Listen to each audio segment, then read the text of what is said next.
স্পোকেনের সূত্র একটাই, আপনাকে প্রচুর প্র্যাকটিস করতে হবে এবং শুনতে হবে। শুনে শুনে প্র্যাকটিস করার পরে আপনার মধ্যে ফ্লুয়েন্সি অটোমেটিক্যালি চলে আসবে। স্যার, প্রথম পর্বে আজকে আমরা জানবো টু বি ভার্ব হিসেবে এম ইজ আর কে কীভাবে ব্যবহার করা যেতে পারে।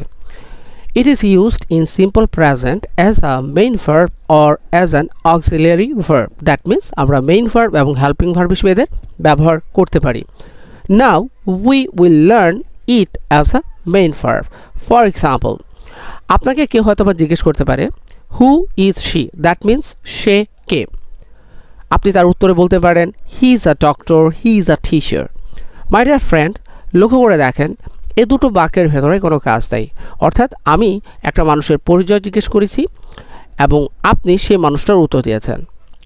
একই রকমভাবে আমরা যদি এখানে সে যে একজন ডাক্তার এটা যদি জিজ্ঞেস করতে চাই ইজ হি আ ডক্টর, সে কি একজন ডাক্তার, উত্তরটা কি হতে পারে ইয়েস হি ইজ।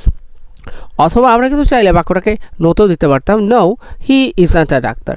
তাহলে বন্ধুরা লক্ষ্য করে দেখেন বাক্যের ভেতরে কোনো ক্রিয়া ছিল না বিধায় আমরা এদের মাঝে টু বি ভার্বকে ব্যবহার করে বাক্যগুলো গঠন করেছি। প্রথমত বি ভার্বের সাথে যদি আমরা নাউন বা অ্যাডজেক্টিভ দেখতে পাই তাহলে কি হবে, সাবজেক্ট সম্পর্কে তারা তখন বর্ণনা দেবে বা তথ্য দেবে। কিন্তু আমরা যদি বি ভার্বের পরে অ্যাট বা ইন দেখতে পাই তাহলে মনে রাখতে হবে তখন সাবজেক্টের অবস্থান বোঝাবে। For example, New Zealand is a small country of 4 million inhabitants.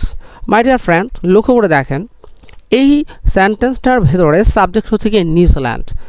Is ভার্বটা New Zealand সম্পর্কে বর্ণনা দিয়েছে। নিউজিল্যান্ড একটা দেশ এবং দেশ হিসেবে সে একটা ছোট দেশ। তার পরবর্তী যে অংশটুকু আছে অফ থেকে শুরু করে ইনহ্যাবিটেন্টস, এটা মূলত এই কান্ট্রি সম্পর্কে আরেকটু তথ্য ফ্রেজ আকারে, সেটা হচ্ছে কি এখানে 4 মিলিয়নের মতো বাসিন্দা থাকে।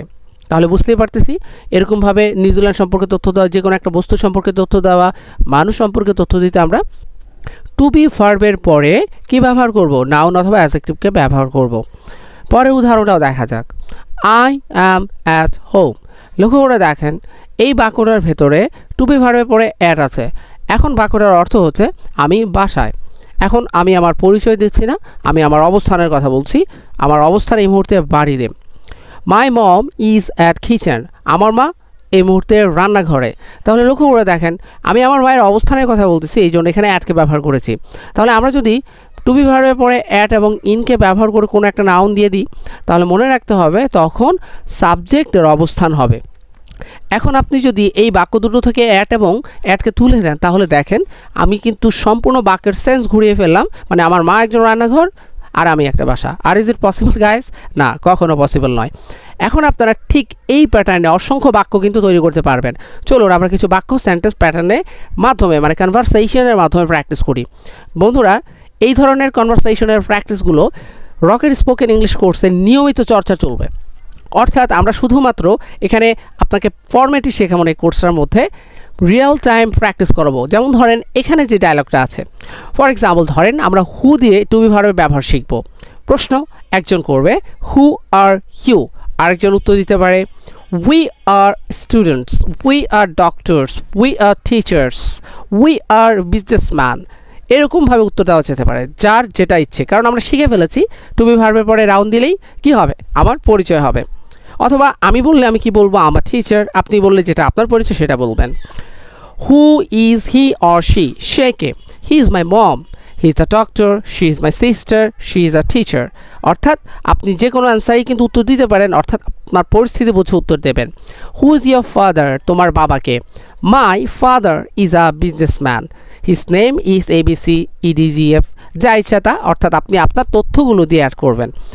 এই যে এইভাবে কনভারসেশনের যে প্র্যাকটিসগুলো আছে সেগুলি কিন্তু আমরা রকের স্পোকেন কোর্সে করবো। বন্ধুরা, মাত্র 699 টাকা আমাদের রকের স্পোকেনের সর্বপ্রথম ব্যাচ উপলক্ষে ডিসকাউন্টে ভর্তি চলছে। যারা এখনও ভর্তি হন নাই, ভর্তি হয়ে গেলে আমার মনে হয় প্র্যাকটিসের মাধ্যমে আপনি আপনার নিজেকে প্রস্তুত করতে পারবেন। স্ক্রিনের উপর নাম্বারটা দেওয়া আছে, এই নাম্বারে যোগাযোগ করে আপনারা সরাসরি ভর্তি কার্যক্রম সম্পন্ন করতে পারবেন। তো আরও কিছু প্র্যাকটিস আমরা চালাই, আপনারা আমার সাথে প্র্যাকটিস করেন। হু ইজ ইয়োর মম, তোমার মাকে। My mom is a teacher, his name is ABC। Who are they, তারা কারা? দে আর my friends. Who was she, সে কে ছিল? She was my girlfriend. অথবা she was my friend, she was my boyfriend.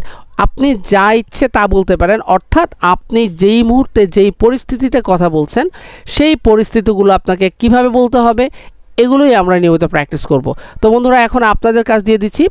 আপনাদের কাজ হচ্ছে এখানে আমরা যে ফরম্যাট দুটো আজকে শিখলাম এই ফরম্যাট দুটো আপনারা নিজেরা বাসায় প্র্যাকটিস করবেন এবং এই প্র্যাকটিসের মাধ্যমে নাউনগুলো পরিবর্তন করে করে আপনারা বাক্য তৈরি করবেন।